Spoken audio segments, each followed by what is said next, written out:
Okay, I'm hoping you can hear that. Here we are live again with a better mix, better. We got the chord progression working to show you this example, and I'm going to try to redo the lesson where I just get right directly to the point a little more simply. So, let me show you this chord progression. We're going to hear it. I won't tell you anything about it. Let's just hear it right now, and I'm going to play a scale over it. And I want you to hear how from my perspective, over the first chord that you hear, the scale will sound fair. Whatever you like it or not, the notes will sound within the chord, or working with the chord.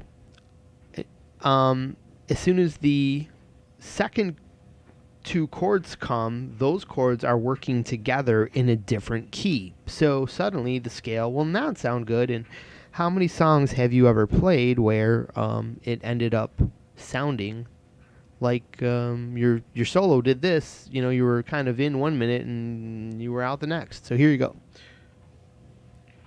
Or maybe you want to learn to make your own progressions that you'll be able to seamlessly solo through different chord changes. You just have to kind of figure out where these chord changes come from. That's the real key. Anyways, here you go.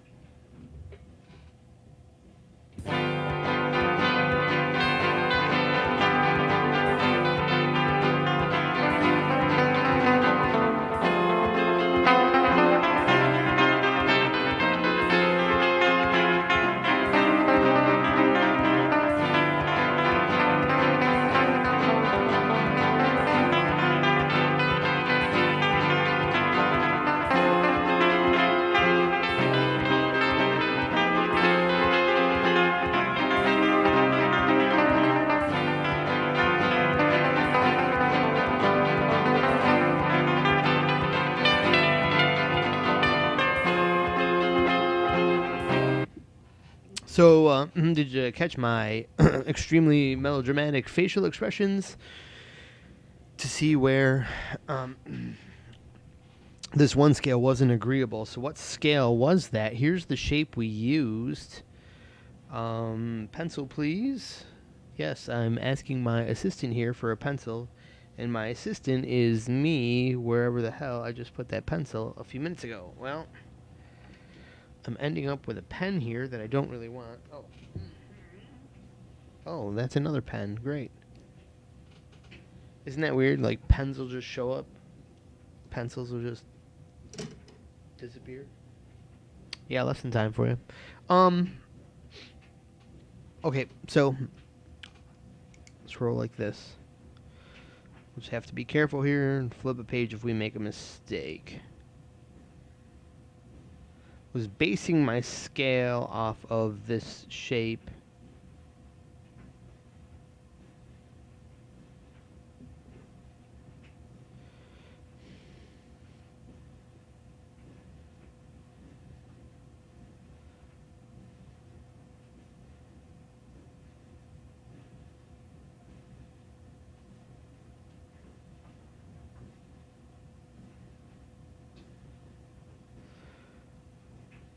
It probably would have been smarter for me to just fill in some boxes there.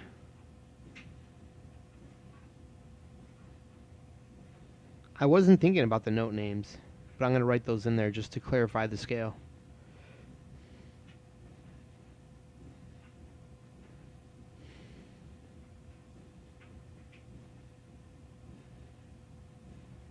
Okay.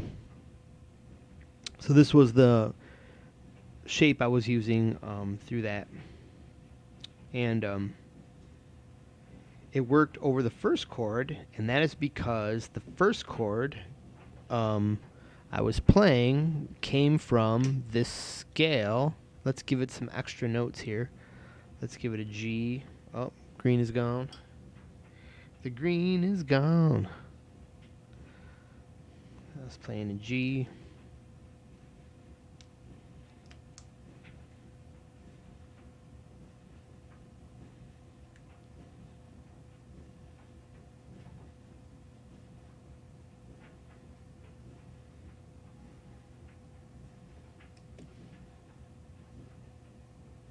All right, so I was playing this chord here.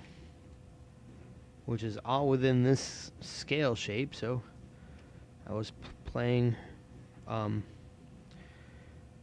course, all these, this pattern works with a chord built out of it. So the first was that is a G7 chord. And you might recognize this with all whole notes as the key of C, so therefore this must have been the 5th fret of the guitar and the 8th fret, right? So it's a G7 chord is what we were playing off of. And it sounded good. Now, all of a sudden, in my chord progression comes these chords.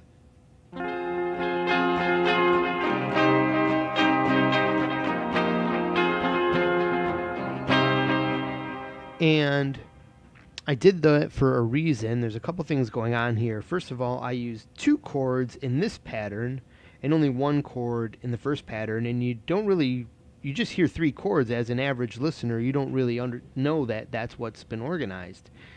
And why do I feel like I can do that? Well, this is the 7th chord. This is the 5th chord of the C major scale, right? C is 1, 2, 3, 4, 5 is G. So, oh, sorry, we're way off screen here. Oh my gosh, my bad. What the hell is going on here? And so it's the 5th chord. It's the 7th it's the 5th chord, which always makes that dominant 7th, and that's strong. It's Mixolydian is what the sound would technically be if I was soloing.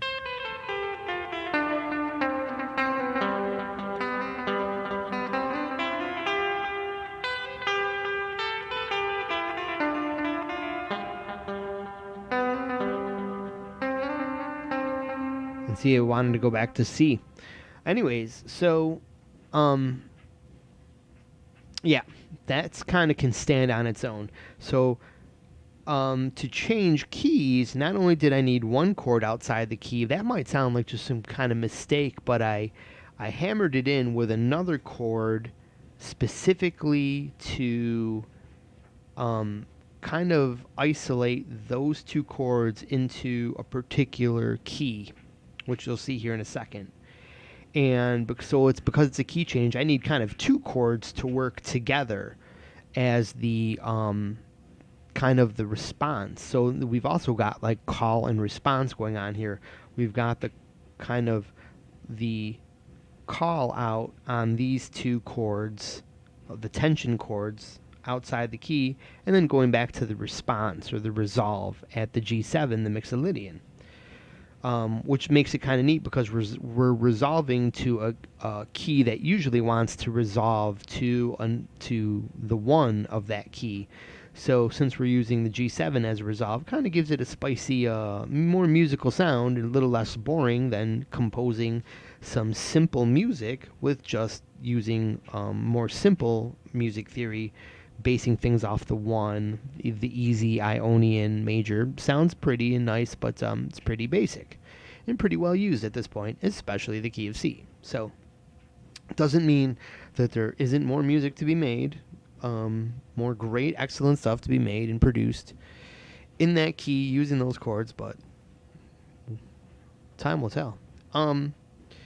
So that being said, where did these keys come from? Okay, so let's keep this in our minds. I guess we'll go to a new page here. Maybe write that down for your notes here. You're on the 5th fret. We made this what we'll call the Aeolian box here shape. Now, from there we want to know what were these other chords. Okay, so we played a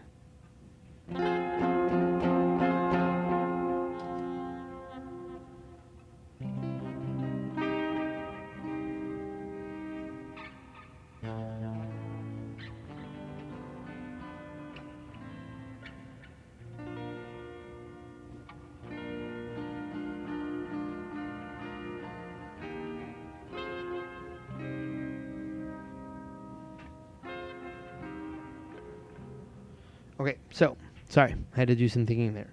But just to make sure, a 2 and a 6 chord. How did I make it a 2 and a 6 chord? Well, here's what I played. I played an, what is that? An F minor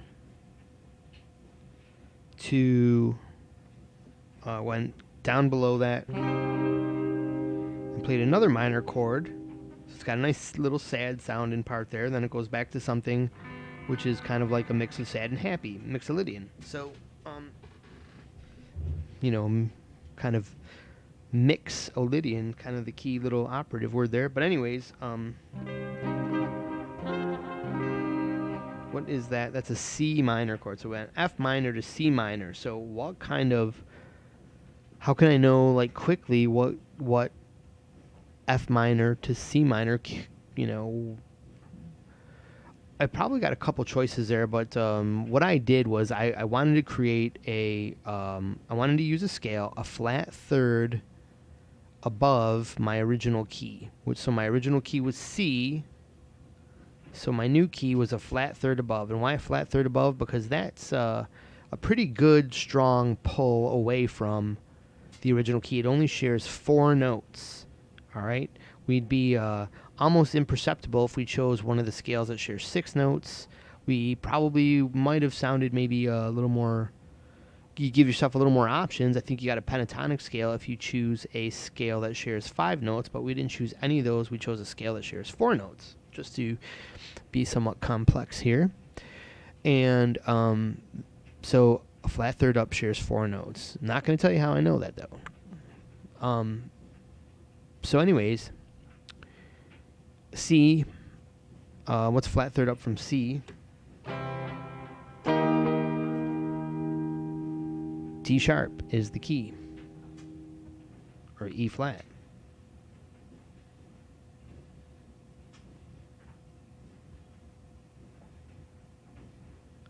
Okay, so we went from C major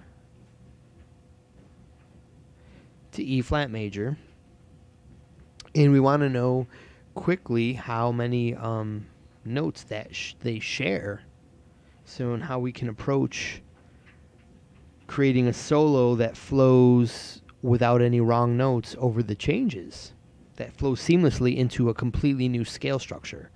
So what another way you can look at this is that like, let's say you were coming from you were just trying to learn someone else's music and you heard these 2 other chords. You could determine what key they're from, or some other way I was going to put this, but you can choose all kinds of stuff. You just really have to know how chords are built. To know this, if you want to know how to do this yourself, and you need to study something because you're confused, study how chords are built from scales. It just takes a little bit of studying and concentrating to totally get it. But at first, it's going to be like, what? Who the heck? But sometimes you don't want to learn that information. You've probably already been presented with it, and it looked a little boring and stupid, or didn't make any sense because you didn't have anywhere to apply it. Well, now you got somewhere to apply it, so go back and learn how to create chords from scales. It's pretty simple. There's a pattern. Learn the pattern, and you're good to go here. So anyways, F minor to C fits in the, look at, when I look at my guitar, I can know like this. I put a minor chord here. Oh, well, and I know I wanted the key of D major, D sharp major, right? Is that what we said? Or E flat major, okay. But I didn't want to just go right to E flat major. I wanted to do something a little more interesting, so I used the 2 chord. The 2 chord's always a minor chord, so that brings us to that F minor chord. And I know that right above that is the 6, because it's the 6 is always above the 2.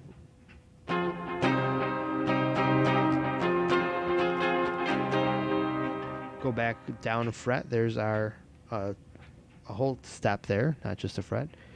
There's our 5 chord for that key. And that 5 chord is a flat third above our home key, because that's where we were going, a flat third above our home key, which was the key of C. We're playing the 5 of the key of C. So, I mean, basically this progression could be just the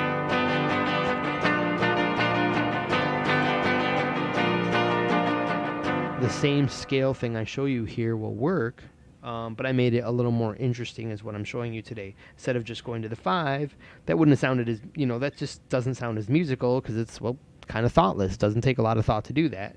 But instead I put some thought into it and used the actual 2 chord related to that 5 and the minor chord, the 6, related to that 5, and that definitely tells listeners' ears what key you're in. So anyways, well, and when we lock into our scale on our solo, that is going to definitively define what scale we're in, because you might find these 2 chords in another key. I'm not going to discuss and explore all that today, because that'd be another little rabbit hole. I bet we could find a key. We might not, but we probably could. So, but we can't go there today in this lesson, to just keep it kind of like, you might notice I was just on a couple minutes ago. I explained the same thing, but I went on for an hour, and it just was too long and too boring, and because I just kind of, I'm winging this today. It was just an idea I had, and I knew it would be something cool to show everybody while I kind of explore myself even, but I sort of knew this. So I want to get in between those 2 keys now on a solo, and I've got them on that looper pedal. You heard earlier, when I started the video, I was jamming in between both of them, and then you heard how it sounded when I only used one scale that I knew about, the scale that goes over the 7th chord, that initial C major scale, where we can use this, what we call the Aeolian box, because it's starting on the 6th note, the A. It's just a coincidence that the A is Aeolian, so don't get that confused. So anyways, another coincidence, just by the way, is D is Dorian, right? And G for Mixolydian. Yeah, see the difference? Okay, jokes aside. All right, dumb jokes. There's the first scale where we'll be using. We need to know how to get a third up without. One basic way we could do this is every time that chord changes, we could just kind of, and in some kind of way, I'm mentally seeing this when this happens, but I'm trying not to let my fingers simply just jump up like I'm.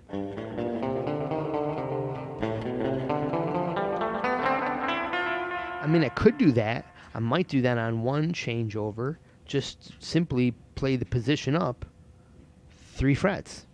Bingo. So easy, right? So this Aeolian shape, you can move, let's say, idea 1.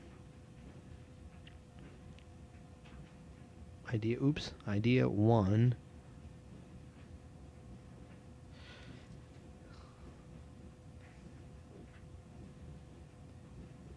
Simply move this shape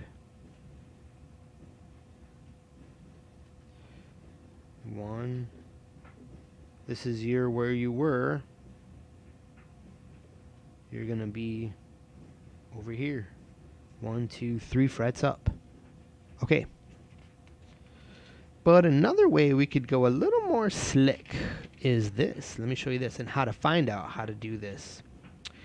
What we'll need really quick as possible, what I should have done before this video, is draw one of these freakazoid guitar fretboards. Let me get one drawn as just as quick as I can, and then line it up to the screen. We're gonna go down here. 1, 2, 3, 4, 5, 6. Thought that looked a little small.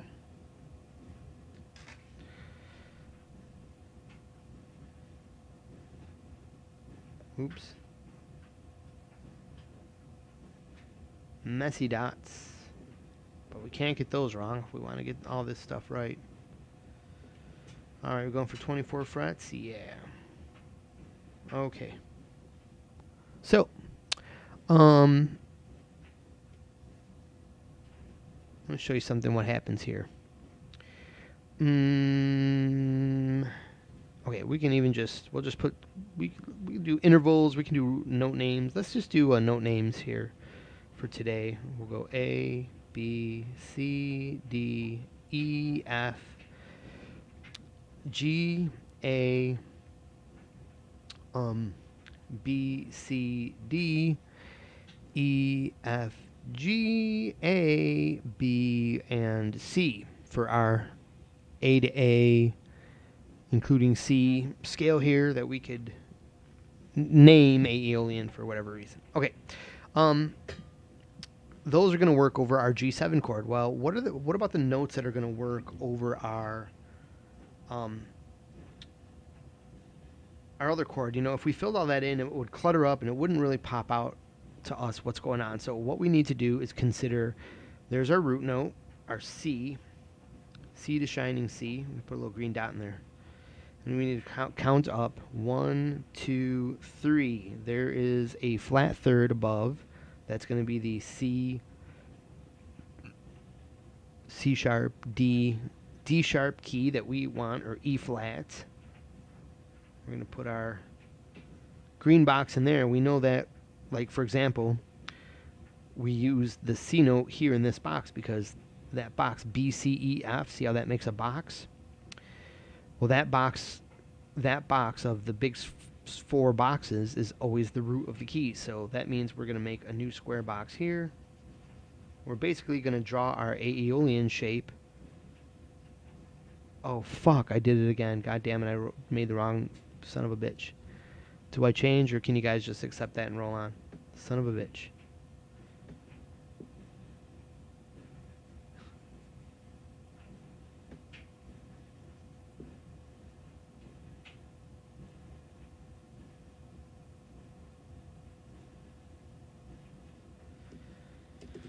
So what jumps out to us here, A, B, C. There's a D. Oh, G, D, D.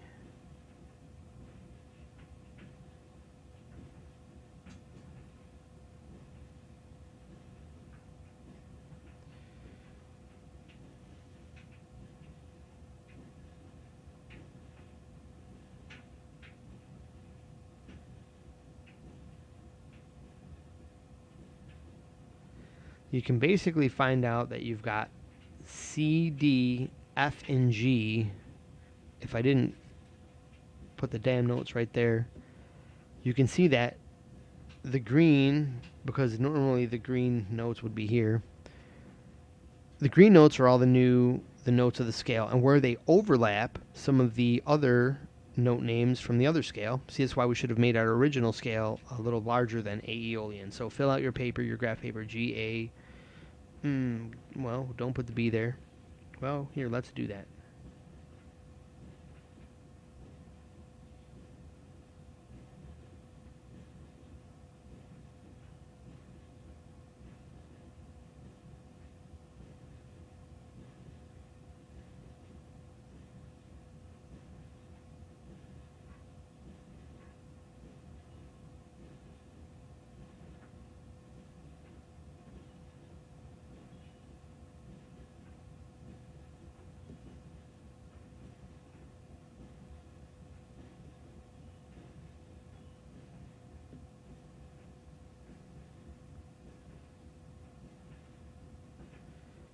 Okay, so we got our scale filled out down this way, and everywhere you'll notice that aside from the mistake I made, the green notes overlap the C, the D, the F, and the G. The D, the F, the G, C, D, G, F. It's all this C, F, D, G. So there's your 4 overlap notes. So during the change, you want to be kind of running around these notes, and then from there expand into the new scale as if you were always playing that scale. So for example, here I am on just the note names. I'm playing the note names.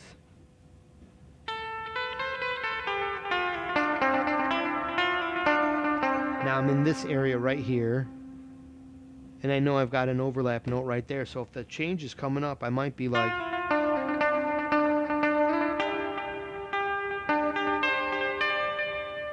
and then the change occurs because I just played G, C, D, the overlap notes, and then the change is there. And now I'm just thinking about my new green notes here, and I'm ignoring the note names and just thinking of the green notes. Now when I know the change is coming up, I'm going to think about my boxes that are green with letter names in it. I just played this, and I'd be able to seamlessly be into the next scale. So let's hear that in practice. Whenever the change is coming up, you should be able to probably hear that, although there's no rhythm. There's just kind of a rhythm implied by the strumming of the chords. You should be able to hear when I'm approaching the changes and locking into these overlapping tones. So here we go.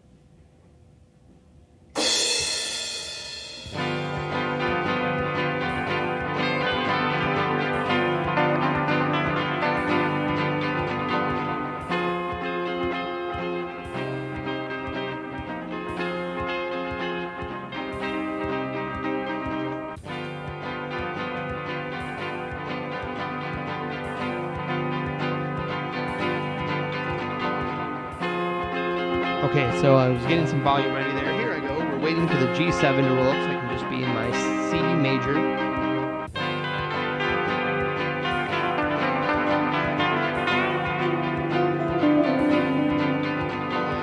Hold on. We need volume.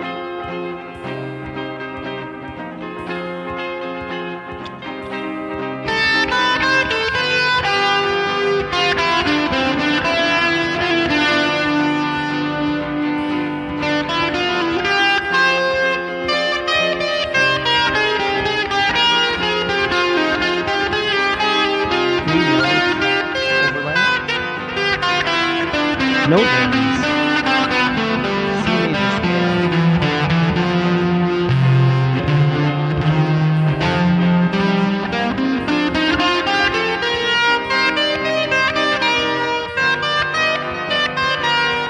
Well, I missed my changes there, and my volume is all messed up, so I can't really hear the chords.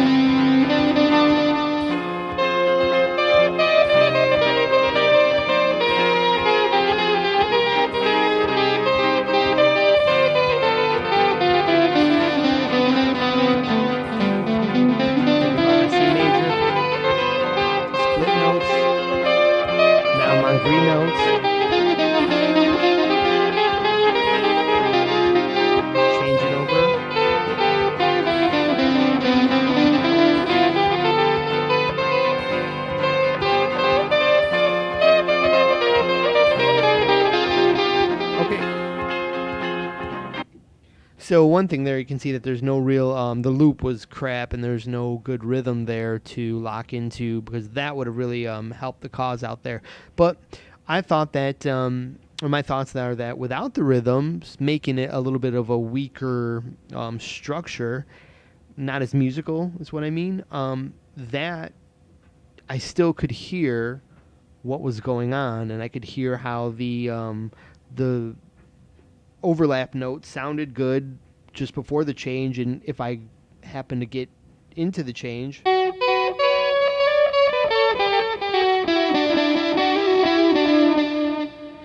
so yeah, there's how to handle a pretty a reasonably far off change. I don't think you're going to be composing too much music that will go that far out in key, and if you are, it's going to be pretty sophisticated. So there's a pretty cool little trick for some sophisticated stuff in less time than I showed you in the first lesson. So hopefully that helped you get to the point better than the first lesson did. And if you like this stuff, at the very least, hit the thumbs up button. So I'm like, all right, people like that stuff. I should continue this, because I'm kind of teetering. Like, do I continue this? I don't know if anybody cares. And then hit subscribe. Tell your friends to subscribe, because I'm trying to clear at least 1,000 subscribers. So YouTube will like recognize this and start, adding me to search queries. And from there, visit the Patreon page, because that's where all the action happens. If that could get supported, if I could get supported like every other YouTube successful YouTuber who is coincidentally asking you to support them on Patreon, and I've even thought this, if for every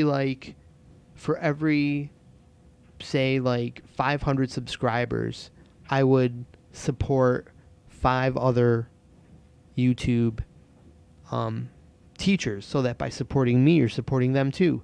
Like for example, I would support probably Signals Music Studio, Jens Lawson. And maybe who else would we? I don't know. Maybe I don't know. A couple other ones that are really good teachers out there that I'm just probably forgetting. Oh, Walk That Bass. That's a really good one. 12 tone. 12 tone. Yeah, we definitely would support 12 tone if you'll support me. So you guys can make that happen by doing all that stuff, supporting Patreon and clicking like buttons and just notifications and all that stuff. So you guys heard all that before. Let me let you go. Thank you for watching. Have a great day. It was cool teaching you guys again.